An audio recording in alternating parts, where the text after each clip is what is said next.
Okay sir. Sir okay sir. Sir okay sir. Thank you sir. Okay sir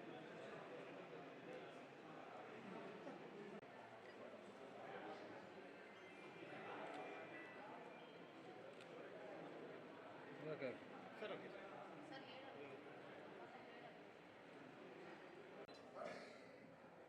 అక్క కొద్ది అక్క నేను అక్క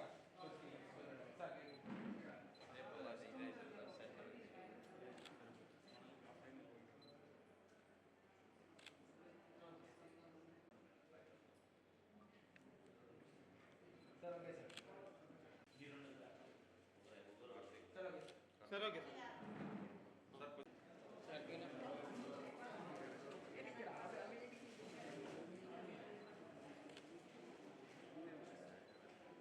ఫస్ట్ కొంచెం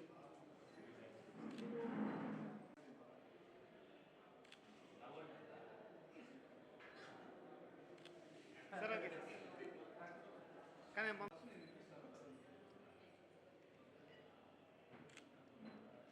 sir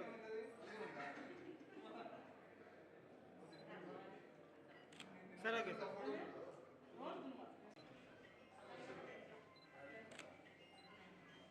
sir okay sir. Sir okay.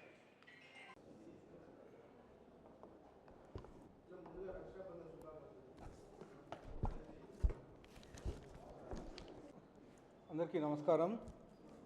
ముందుగా ఈరోజు రాఖీ పౌర్ణమి జరుపుకుంటున్న భారతదేశ ప్రజలందరికీ, నా రాష్ట్ర ప్రజలకు, అలాగే నా అర్బన్ నియోజకవర్గ ప్రజలందరికీ రాఖీ పౌర్ణమి శుభాకాంక్షలు తెలియజేస్తూ, మా గౌరవ ముఖ్యమంత్రి నారా చంద్రబాబు నాయుడు గారి ఆదేశాల మేరకు మా యువ నాయకుడు,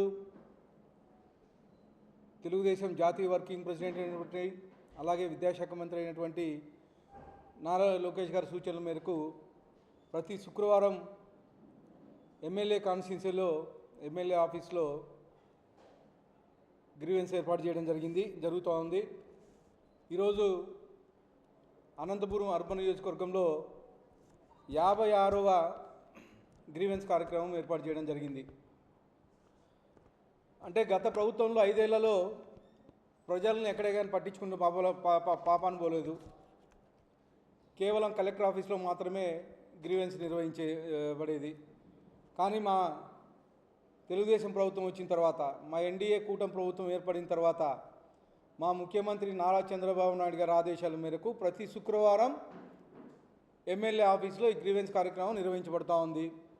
దాదాపు ఇప్పటి వరకు 1230 అప్లికేషన్లు వస్తే ఈ 56 సార్లు పెడితే గ్రీవెన్స్ 1230 అప్లికేషన్లు వచ్చాయి. 1230 అప్లికేషన్లు వస్తే దాదాపు 28 మాత్రమే పెండింగ్ ఉన్నాయి. మొత్తం క్లియర్ చేయబడింది. ఈ 28 కానీ ఏదన్నా రెవెన్యూకి సంబంధించినవి, ఏమన్నా కోర్టులో ఉండేటివి, ఇలాంటివి మాత్రమే పెండింగ్ ఉన్నాయి. ముఖ్యంగా పెన్షన్ కావాలని చెప్పేసి చాలామంది అడగడం జరిగింది. మొత్తం అవన్నీ ఒక ఆర్డర్లో పెట్టడం కానీ జరిగింది. నిన్న మా ముఖ్యమంత్రి నారా చంద్రబాబు నాయుడు గారు అనౌన్స్ చేశారు. 3 లక్షల పెన్షన్లు త్వరలోనే రిలీజ్ చేయబోతున్నాం. ఎవరైతే అర్హులు ఉన్నారో, ఎవరైతే న్యాయబద్ధంగా అర్హులు ఉన్నారో పార్టీలకు అతీతంగా మేము పెన్షన్స్ ఇవ్వబోతున్నాం. గత ప్రభుత్వంలో మాదిరి, తుగ్లక్ ప్రభుత్వంలో మాదిరి కేవలం వారు పార్టీ కార్యకర్తలు మాత్రమే ఇచ్చుకున్నారు. కానీ మా నాయకుడు నారా చంద్రబాబు నాయుడు గారు ఎన్డీఏ కూటమి ప్రభుత్వంలో పారదర్శకంగా ఎవరైతే అర్హులు ఉన్నారో ప్రతి ఒక్కరికి చేయాలని చెప్పేసి ఈరోజు దాదాపు 3 లక్షల పెన్షన్లు రిలీజ్ చేయడం జరిగింది. ఇవే కాకుండా మీరు చూశారు, గత 5 ఏళ్లలో రాష్ట్ర పరిస్థితి ఎలా ఉండిందో. రాష్ట్రాన్ని సర్వనాశనం చేశారు.